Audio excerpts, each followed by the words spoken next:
Tomorrow is the 4th of July, a special day in which America celebrates its hard-won independence. Now, I'd love it if we still owned them, but you can't win them all. This annual celebration is tinged with sadness these days, as this once great nation appears to again be navigating towards civil war. The whole country is split between left and right, pro-gun, anti-gun, pro-life, pro-choice, woke and non-woke. The list goes on, and their current president, Joe Biden, or Slow-Mo Joe as I like to call him, is an absolute disaster.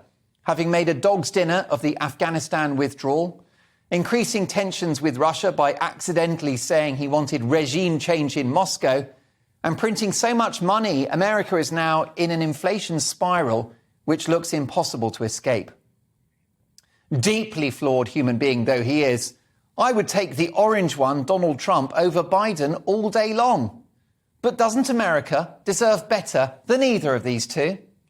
I think Governor DeSantis of Florida, who stands for individual freedom, is a good option. So ably demonstrated his love of freedom during the pandemic when his light touch measures produced better outcomes than lockdown-loving California.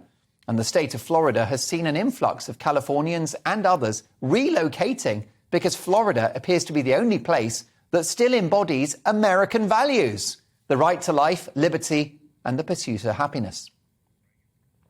Remember that famous line from Ronald Reagan? He said the 9 most terrifying words in the English language are, "I'm from the government and I'm here to help." America is in trouble, if we're honest, with eye-watering gargantuan amounts of national debt. The Yanks have been living high on the hog for too long now, borrowing their way to prosperity, getting more obese, lazy and woke by the day. Even their military, once the best in the world and still the largest, is now obsessed with the pronouns of its soldiers. Great news for the enemy, who don't care whether they're killing he, him or she, her. America has dined out on the dollar being the go-to global currency, placing them at huge strategic economic advantage. But that's not a given forever, and I fear a day of financial reckoning will come sooner rather than later.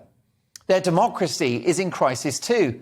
No one believes election results anymore. Republicans question the validity of 2020, just as the Democrats questioned 2016. There's a whiff of scandal and corruption around so many previous candidates. Donald is no angel. January the 6th was a disgrace. Hillary Clinton and those emails, and Biden and his son Hunter, with the most notorious laptop since the one Gary Glitter took to be repaired at PC World. But those gloating at America's problems should be careful what they wish for. How do you like the idea of a totalitarian dictatorship that tortures its own people and controls its population with cameras and tracking technology, becoming the world's predominant economic superpower? Just imagine what life would be like in the West with China calling the shots. Left or right, Republican or Democrat, red or blue, I don't care who does it. But it is time to make America great again.